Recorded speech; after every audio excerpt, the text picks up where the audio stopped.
Profesor Abdul Mukti Fajar merupakan salah satu penggawa hukum tata negara Indonesia. Sosok yang akrab dipanggil Prof. Mukti lahir di Yogyakarta 24 Desember 1942. Beliau mengenyam pendidikan hukum pada beberapa fakultas hukum di Indonesia dan di berbagai negara. Profesor Mukti mengawalirnya di bidang hukum sebagai dosen tetap di Universitas Brawijaya sejak tahun 1971 dan pernah diamanahi sebagai Dekan Fakultas Hukum periode 1988 hingga 1992. Selain mengajar di Universitas Brawijaya, beliau juga aktif mengajar pada beberapa universitas lain. Hingga pada tahun 1995, Profesor Mukti mendapat penghargaan Satya Lencana Karya Satya 20 tahun oleh Presiden Republik Indonesia atas baktinya selama 20 tahun pada Republik Indonesia.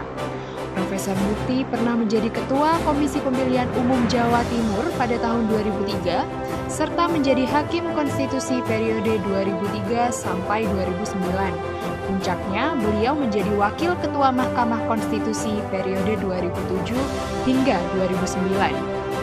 Tidak hanya pada dunia pendidikan, kiprah gemilang Profesor Mukti juga ditorehkan di dunia organisasi dan advokasi hukum.